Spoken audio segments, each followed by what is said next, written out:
Sing hallelujah, sing hallelujah. Oh, sing hallelujah, sing hallelujah.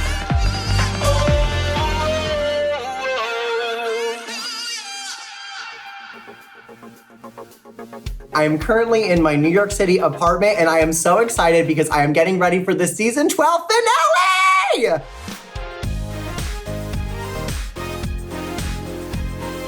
So this is my childhood doll. Well, this isn't the original doll because the original doll, unfortunately, was thrown away by my father.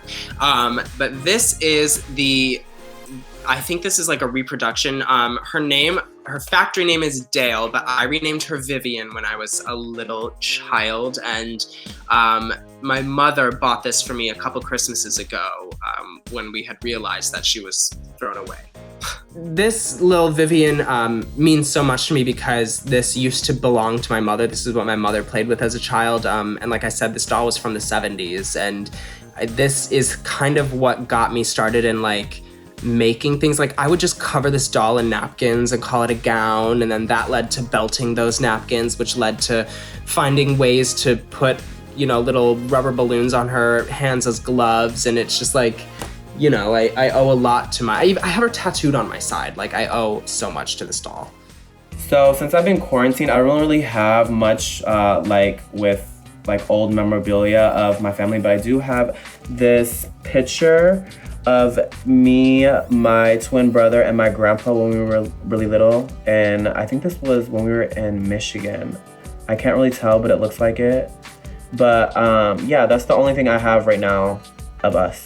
Or, well, you know, to keep. I have a lot of stuff all over my apartment that's kind of homages to different characters and stories and movies that I love. And a movie that's been with me since childhood, which I love so much, is Mary Poppins. So I have this Mary Poppins umbrella. I love Mary Poppins, especially growing up, because she could kind of come in and help parents and children kind of reconnect and like bring themselves, you know, back together, which was something that I always wanted when I was a kid. And so I think I always saw that excitement in her, that she could kind of fix problems and, you know, do things in a clever way, which is something that I hope I could do in my drag, you know? So she's kind of an inspiration in a few different ways. This dusty old umbrella kind of brings me some good memories of childhood. Something I've had since I was like a baby. This is like the first gift I ever received was my baby pillow that my grandma made me. And this was something that I would like sleep with every night. As a kid, I'd take it to slumber parties.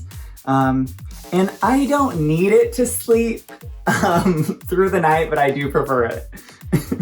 So, if people did not know, mostly every single thing that I took on the show that I wore, I created myself. There were probably like maybe a couple of things that y'all saw that I did not make. But I started sewing from somewhere, okay? So y'all, this is literally the first thing that I have ever made in my life.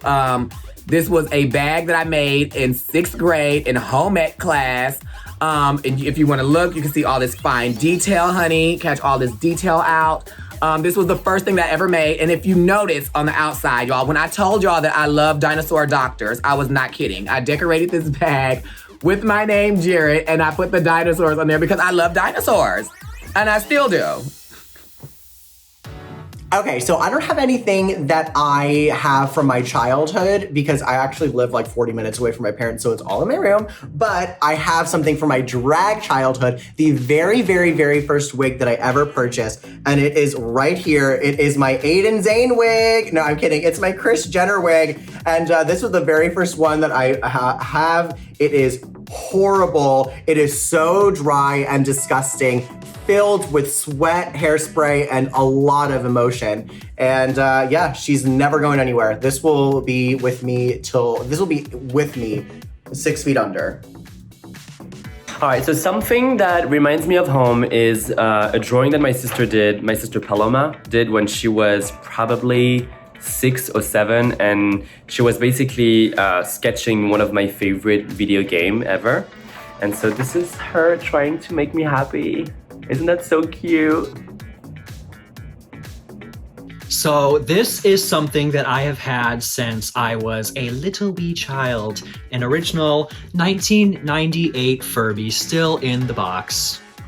Yes, enjoy it. I still have it in the box because I am a nerd and I think that keeping things in their box somehow gives them worth. I don't know.